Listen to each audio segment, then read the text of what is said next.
You know, there's this wonderful story going around once again, all circulating on the spin doctrine of Harry and Meghan. That basically is a phrase that was coined way back in the 90s, when, of course, over here in the United Kingdom, the new Labour Party had spin doctors. And the spin doctors were basically liars. You know, that's who they were, headed by Alistair Campbell. The bottom line was, if they didn't like the story, they spun it into something that was far more palatable to the great British media. That's where the term comes from. And of course, it's one that Prince Harry knows incredibly well.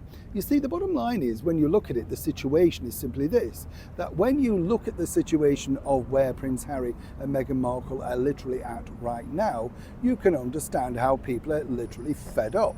You know, they're really sick to the back teeth of these two people moaning.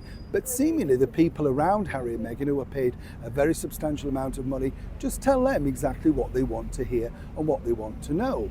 Now, the biggest story is broken out over this, that the fact that Meghan, of course, has basically said that she's very concerned about Harry's mental health, and more importantly, the stress and the burden and the worry that's now been added to his daily life. Some people might actually call it Meghan Markle. She calls it this. As ever, let me explain.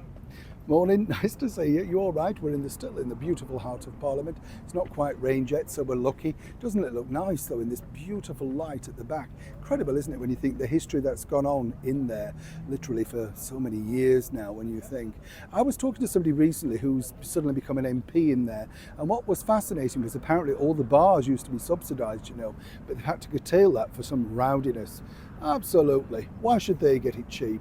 Apparently the food's still quite reasonable, though. If only we could get in, eh? I know, sausage and mash. Apparently it's one of their better dishes. I'll just leave it there. Back as ever to your royal story of the day.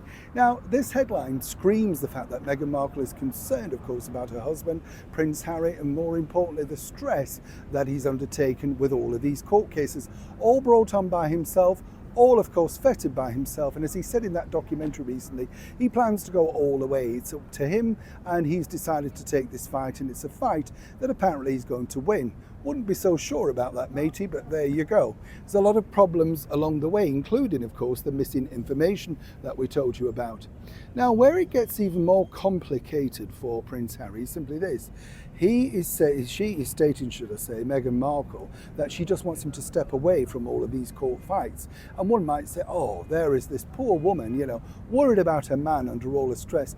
Oh dear. Well, actually, you know, some suggest that he is fighting for your honour. That was really what it started out about, the way that he felt the press were treating Meghan, and he didn't want a replication of what happened to his late mother. Let's not forget that. But you see, Meghan's moved on, as ever, with narcissists now. She can't be bothered with that story. The bigger issue is this. He is ruining her brand, and by continually wrecking any media relations. And this is a story that's been fed to her by her brand new team. As ever, we say allegedly, but I know this for a fact, and I've mentioned this before. You can't move forward if you don't have a relationship with the media. She has no relationship with the media whatsoever, but she needs it to build a lifestyle brand.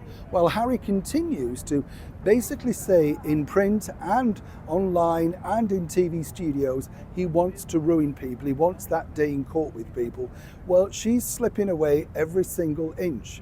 As I told you, that was the whole point of her turning up in the Hamptons, you know, distancing herself. He's a bit of a nuisance, a rabble-rouser, creating problems. That story was put out by her team to try and say, I'm not as bad as him, that's his story, he's alone doing it. You understand how this works now? Now, people won't believe it, of course, because everybody knows what a manipulator Meghan truly is. Well, seemingly everybody, of course, but Prince Harry.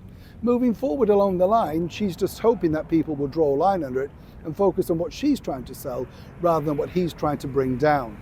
Is it working? Neil Sean in the very heart of London.